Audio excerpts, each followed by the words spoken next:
எல்லாருக்கும் வணக்கங்க. நான் உங்க சமையல்காரர் பொண்ணு. இன்னைக்கு நான் செய்ய போகிறது குழந்தைகளுக்கான க்ரீமி சீஸ் பொட்டேட்டோ. வாங்க எப்படி செய்யலான்னு பார்க்கலாம்.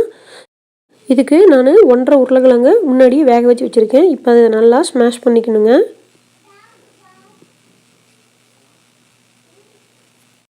இப்போ நான் உருளைக்கிழங்கு நல்லா ஸ்மாஷ் பண்ணிவிட்டேன். இதில் 1 ஸ்பூன் சீஸ் போட்டுக்கணும். உருளைக்கிழங்கை ஓரமாக ஆக்கிட்டு சென்டரில் கேப் பண்ணி அதில் 1 ஸ்பூன் சீஸ் போட்டுக்குங்க. இதில் கொஞ்சம் உப்பு போட்டுக்கிறேன். சீஸ்லேயே ஆல்ரெடி உப்பு இருக்கும், அதனால் பார்த்து போட்டுக்கணுங்க. இப்போ கொஞ்சம் பெருங்காயத்தூள் போட்டுறேன்.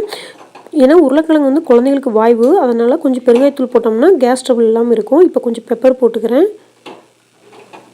கொஞ்சோண்டு பால், சூடான பால் வந்து ஊற்றி அந்த சீஸை நல்லா கலக்கணும். ஏன்னா சூடான பால் ஊற்றினா தான் அந்த சீஸ் மெல்ட் ஆகுங்க.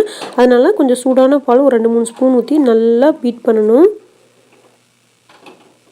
சூடான பால் ஊற்றினங்காட்டி சீஸ் நல்லா உருகிருச்சு. இப்போ என்ன பண்ணலான்னா இந்த பொட்டேட்டோவையும் சேர்த்து நல்லா கலக்கணுங்க.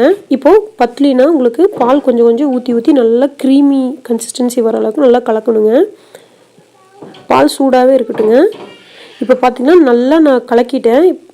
நல்லா பீட் பண்ணணுங்க. இப்போ பார்த்திங்கன்னா சீஸு பொட்டேட்டோ எல்லாம் மிக்ஸ் ஆகிட்டு ஒரு க்ரீம் கன்சிஸ்டன்சிக்கு வந்துருச்சுங்க. இதுதானே சூப்பரான கன்சிஸ்டன்சி. இப்போது குழந்தைங்களுக்கு க்ரீமி சீஸ் பொட்டேட்டோ ரெடி ஆயிடுச்சு.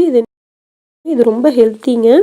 பொட்டேட்டோ சீஸ் போடுறதுனால இது குழந்தைங்களோட வெயிட் அதிகரிக்கிறதுக்கு ரொம்ப யூஸாக இருக்குங்க. இதை நீங்களும் செஞ்சு உங்கள் குழந்தைங்களுக்கு கொடுங்க. அவங்க என்ஜாய் பண்ணி சாப்பிடுவாங்க. சீஸ் இல்லாட்டி பரவாயில்லைங்க, ஒன்றும் ப்ராப்ளம் இல்லை. சீஸுக்கு பதிலாக கொஞ்சோண்டு பட்டர் போட்டுக்கோங்க. இன்னொரு சூப்பரான டிஷ்ஷோடு நான் உங்களை சந்திக்கிறேன். இந்த வீடியோ உங்களுக்கு பிடிச்சிருந்தேன்னா லைக் பண்ணுங்கள், கமெண்ட் பண்ணுங்கள், மறக்காமல் சப்ஸ்கிரைப் பண்ணுங்கள். தேங்க்யூ.